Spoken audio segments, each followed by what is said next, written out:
Hey there. So, you're interested in the future of remote work, huh? Yeah, It's a pretty hot topic these days, especially with all this back and forth about companies calling their employees back to the office. absolutely. I think we've got a fascinating deep dive ahead of us, mainly based on this in-depth article from CNA. Okay. It's titled, Work from Office or Resign. Why are some bosses taking a hardline stance and is the future of remote work doomed? Oh, wow. Get ready for some surprising stats and stories that just might challenge what you thought you knew. Okay. Today, we're going to try to figure out what's behind this back to office push, Yeah. what it means for you, and whether flexible work arrangements really have a future. Yeah. Just a couple of years ago, remote work was the thing. Right. Everyone was talking about it. Like it was the future of work. Yeah. And now we're seeing a real shift in the landscape. It's like everyone jumped on the remote work bandwagon, and now some companies are slamming on the brakes. We've seen a whole bunch of big names, Grab, Amazon, Disney, JP Morgan, even Starbucks, all Yeah. saying they want people back in the office more often. Yeah. It's interesting, isn't it? Yeah. Grab actually completely reversed their hybrid work policy. Wow. They went from fully embracing that hybrid model to a full return to the office. That's a pretty big deal, Yeah. especially for those who joined Grab specifically for that flexibility. Yeah. The CNA article actually talks about one employee who was shocked by the change. Oh, really? They described a gradual shift towards more in-office days with hints of disciplinary action if they didn't comply. Oh, wow. And it wasn't just Grab. Remember Amazon's announcement? Oh, yeah. Their CEO, Andy Jassy, said it was all about strengthening culture and improving collaboration. Mm. Disney's CEO said pretty much the same thing. Okay. But over 500 Amazon employees weren't buying it. Wow. They wrote a letter protesting the mandate, calling the reasoning non-data driven and pointing out that Amazon had done incredibly well while everyone was working remotely. That's a really good point. Yeah, that pushback really highlights a key point. You need to Right. understand. What works for management might not work for every employee. Right. And this is where things get tricky because there's no easy solution that fits everyone. Yeah. Some people thrive in the office environment, while others are way more productive at home. Exactly. And this isn't just a handful of companies. Right. A global CEO Outlook report from KPMG found that a whopping 83% of CEOs expect a full return to the office within the next 3 years. Wow. Even here in Singapore, the number of people working from home has dropped. Really? In 2021, it was 56.5%, but by 2022, it was down to 31.9%, according to the Ministry of Manpower. Wow, that's a pretty steep drop. Yeah. So is this whole productivity thing really the main reason companies are ditching remote work? Well, the research's kind of all over the place. Okay. A Forbes report, based on a study from Stanford, Hmm. suggests that fully remote workers are 10–20% less productive. Okay. But then you have the Monetary Authority of Singapore, which found that employee output actually went up because people were saving time by not commuting. Interesting. The tricky part is that this data didn't include hybrid arrangements, which is what most companies seem to be aiming for now. It's enough to make your head spin, all these different studies with different results. Yeah. But let's not forget about the actual people involved. Hi. This CNA article features a few employees who share their experiences. Okay. One employee, Miss TR, found working in the office super distracting and actually felt much more productive at home. This speaks to the fact that we all work differently. Yeah, What helps one person focus might be a total distraction for someone else. right.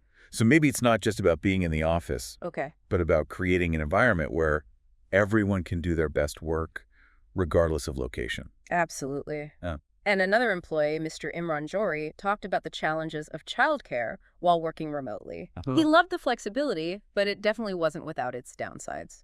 And this is something you might be thinking about too. Right. It's not just about where you work, but also about having the right support and flexibility to do your best work, wherever that may be. So we've talked about productivity, but the experts in this CNA article suggest there are other factors at play here. Okay. They think there are hidden motivations behind these back-to-office mandates. Interesting.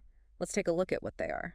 One thing the experts pointed out was that a lot of these companies mandating a return to the office are also the ones making headlines for layoffs. Oh, interesting. It makes you wonder if there's a connection. Yeah, that's a good point. It's like, are they hoping that people will just quit rather than come back to the office full time? Well, there's actually some evidence to support that theory. Really? A survey by Bamboo HR found that some executives admitted to hoping for voluntary turnover, What's voluntary turnover? which basically means people quitting on their own, when they implemented return to office policies. Oh, okay. They might see it as a way to reduce headcount without having to go through formal layoffs. So instead of explicitly saying we're laying people off. Right. They're changing the work environment in a way that might encourage people to leave voluntarily. Right. That's a little sneaky, don't you think? It definitely raises some ethical questions. Yeah. And it puts employees in a tough spot. Right. If you're not happy about going back to the office full time, but you're also worried about finding a new job in this uncertain market, what do you do? Exactly. And the CNA article talks about how the current job market is potentially less competitive than it was during the peak of the remote work boom. Yeah, I think that's right. One of the employees featured, Miss Sam, even mentioned that she feels like she has fewer options now. Yeah, that makes sense. And it brings us to another interesting point the experts raised. Okay. Those expensive office spaces. Oh, right. Companies have invested a lot of money in their offices, especially here in Singapore where real estate is so pricey. Yeah, I can see how they want to get their money's worth. If they're paying a premium for those swanky offices, Yeah. they probably don't want them sitting empty. Right. Yeah. So it's not just about productivity or collaboration.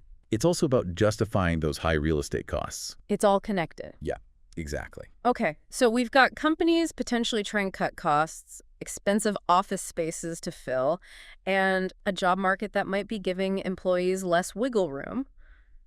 What does all this mean for the future of flexible work here in Singapore? Is it doomed? Well, it's not that straightforward. Okay. On one hand, we have these new tripartite guidelines from the Ministry of Manpower, MOM. Okay. They require employers to have a clear process for considering flexible work requests. That sounds promising. Does that mean employees have a legal right to work flexibly?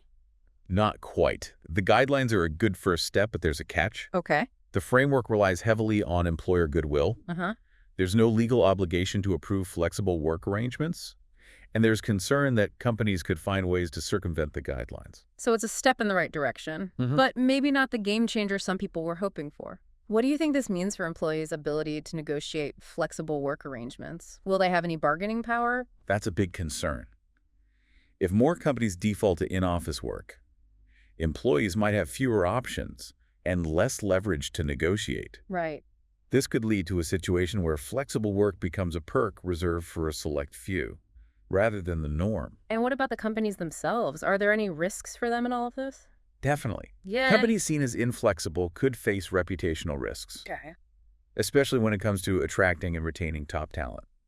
Especially younger generations really value work-life balance and flexibility. Yeah. So companies that aren't willing to adapt could find themselves struggling to compete for the best people. It's like they're stuck between a rock and a hard place. Yeah. They want to maximize productivity and control costs. But they also need to keep their employees happy and attract new talent. Exactly. It's a balancing act for sure. Yeah. They need to weigh the perceived benefits of in-person work against the potential costs of losing talent and appearing out of touch with the evolving needs of employees. And it's not just about Singapore. Right. What's happening globally could have a ripple effect here too. Right. We're all connected in this global economy. So what's happening in other parts of the world when it comes to remote work?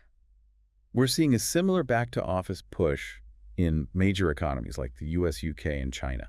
Okay. And because Singapore is such a global hub, trends in those markets often influence what happens here. Yeah. It's like we're all part of this global experiment in figuring out the future of work. So it seems like we might be caught up in a global wave of back-to-office mandates, but do you think there's a silver lining for Singapore in all of this? There could be. If Singapore can successfully navigate this transition and find the right balance between in-person and flexible work, it could actually become a competitive advantage in attracting global talent. How is so? Imagine being known as a place that embraces both innovation and employee well-being. Ooh, I like that. Turning a challenge into an opportunity.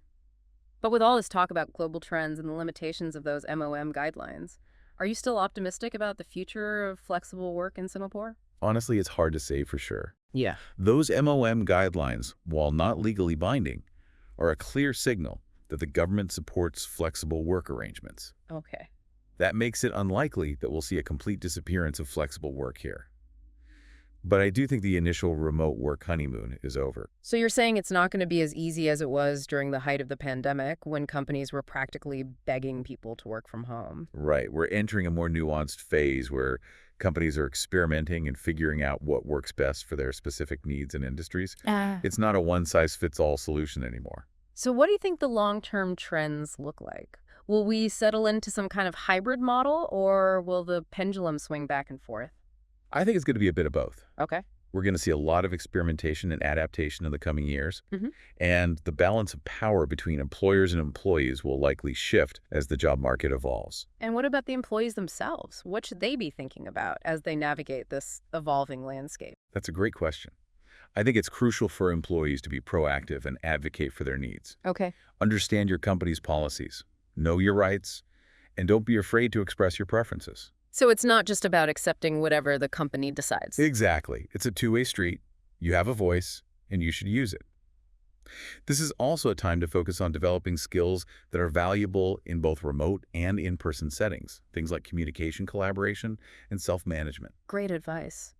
So it seems like there's still a lot of uncertainty about what the future holds. But amidst all this change, is there anything we can be relatively sure about? One thing that's almost certain is that the pendulum will swing back at some point. What do you mean? Remember, the job market is cyclical. When it tightens again and companies are scrambling to attract top talent, guess what will be back on the table? What's that? You got it, flexible work options. So this back to office wave could be a temporary blip, a correction after the massive shift to remote work during the pandemic. Exactly. It's all about adapting and staying ahead of the curve. Hmm. And remember, companies aren't the only ones with power. Employees have choices too. As the job market shifts, they can leverage their skills and preferences to find companies that align with their values. This has been such a fascinating deep dive. It's incredible how many factors are at play here. Yeah. It's not just about productivity. It's Mhm. about company culture, economic forces, even real estate. It's a complex ecosystem for sure, Right. and it's constantly evolving. So as you can see, there are a lot of moving parts here, and this is just the beginning. Absolutely. It's going to be really interesting to see how this all plays out in the next few years. I agree. It's going to be fascinating. Which brings us to our final thought-provoking question for you, dear listener. As we wrap up this deep dive, here's the big question for you. Is this wave of back-to-office mandates just a temporary blip? Or are we seeing a fundamental shift in work culture? What does all of this mean for your career choices and the skills you might need to thrive in this ever-evolving workplace? I think those are questions we all need to be asking ourselves. Yeah. There's no easy answer. Right. And it's likely to be different for everyone, Right. depending on their industry, their role, and their personal preferences. Mm. But by staying informed, adaptable, and proactive, we can navigate this exciting and sometimes confusing new world of work. It's funny, we started this conversation talking about how remote work was the future of work. Yeah. And now we're seeing this pushback. Right. It just goes to show that the future of work is constantly evolving. What's normal today might be totally different tomorrow. Exactly. And that's why it's so important to stay curious, to keep learning, and Yeah. to be open to new possibilities. Yeah. The future of work isn't something that's just happening to us. Yeah. It's something we're all creating together Yeah. through our choices and actions. I love that perspective. It's not about clinging to the past or feeling the future. It's about embracing the evolution of work and finding what works best for everyone involved. Well said. And remember, you have more power than you might realize. By understanding the trends, advocating for your needs, and continuously developing your skills, you can shape your own future of work. Well, that's a wrap on our deep dive into the future of remote work. It's been quite a journey, hasn't it? I don't know about you, but I'm feeling energized and ready to embrace whatever comes next. Thanks for joining us on this exploration. Until next time, keep diving deep and stay curious.